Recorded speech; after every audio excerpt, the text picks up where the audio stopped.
Found out is that how you learn about topics like slavery and the civil rights movement really depends on where you live and the textbooks you're using. And some of the textbooks we looked at, there's information that may surprise you. Is there a problem with how we teach American history in this country? Yes.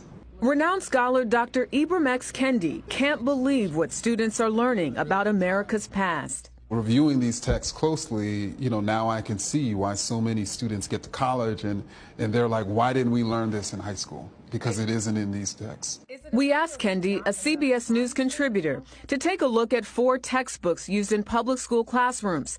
The first book, The American Pageant, is used to teach advanced placement history. The publisher of the book says more than 5 million students learn from it each year. We looked at the 16th edition of the book, published in 2016. So here on page 346, it says, in the deeper South, many free blacks were mulattoes. The term mulatto is a racist slur against biracial people. The book also includes this map, referring to enslaved Africans in 1775 as immigrants, alongside the Dutch, the Scottish, and the German. To refer to them, again, as immigrants insinuates that they chose to come, the African people who almost totally were forced to come and certainly did not want to come to the United States in chains.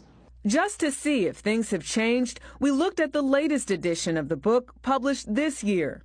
The map is still there. The assignment asked students to put a price on slaves. What and how students learn about history is different everywhere and sometimes problematic. The teacher, who is white, told them to write funny captions on images of freed slaves. There are reports the teacher made black students act as slaves. There is no national standard for what history is taught. Each state sets standards which outlines what students are expected to learn. CBS News took a look at the social studies standards for all 50 states and the District of Columbia. We found 7 states do not directly mention slavery, and 8 do not mention the civil rights movement.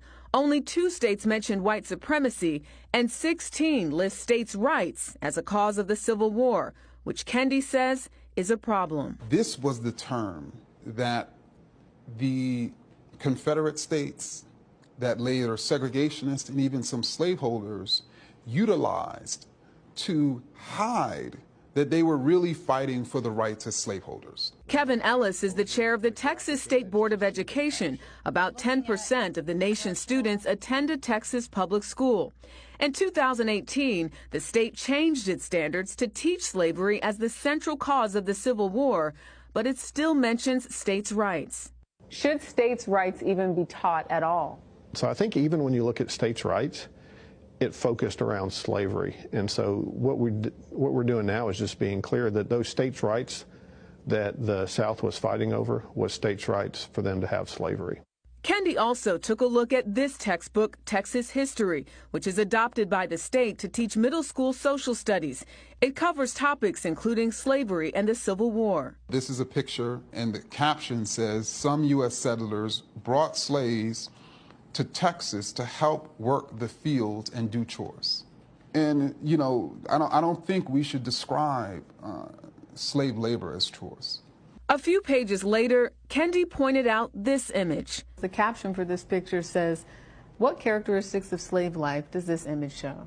Does this depict slavery? If we were going to have a single picture that depicted slavery, it should be a picture that demonstrates terror and violence. We also asked Ellis what he thought about the picture. Well, I think one of the, as we go through the struggles and the injustices that the slaves went through, I think the important thing is not to do what was done in earlier times and make it sound like they were better off here than they were back in their... But this picture doesn't look so bad. There's no marks on anyone's body, and this is supposed to represent enslaved people. I think the point that's being made is the fact this was not a true representation of what slaves went through and the injustices that they went through. And I can't answer why that made it in that textbook. We have progressed in the past 5 years and 10 years and 20 years, and we still have more work to do. And I think this would be an example of that. The publisher of that Texas history book, Houghton Mifflin Harcourt, told CBS News in a statement that it appreciates and values Dr. Kendi's analysis of the textbook, and they are making intentional changes to the content in future editions. Cengage, the publisher of The American Pageant, said the authors work strenuously to provide an accurate, fair, and engrossing account of American history, and they are always striving to improve. They note the newest edition makes corrections and includes firsthand accounts from African Americans of the time. So important to point out, though, that the publishers can make these changes, but it's up to the states to adopt them. Yeah, that's right. It's up to the states. And, you know, it's funny because I talked to a girlfriend of mine, her daughter's in high school, and she just got an A in her U.S. history class, and I told her about this story, and she said, we have to teach them. It's up to the parents. And I think there is sort of this unsaid thing, even especially in black communities, that you're going to learn it from your family and not necessarily rely on the school to do it, just because you look at these changes that they've made. This is in the last 5 years. Yeah, Exactly. it's very recent. It's Well, so it's true. the most alarming thing you said in that story was that there were 7 states where slavery is not even mentioned. Or civil rights. That's what I find so jaw-dropping. Yeah. And I think when you're a kid, you're reading the textbook, it doesn't occur to you to challenge it.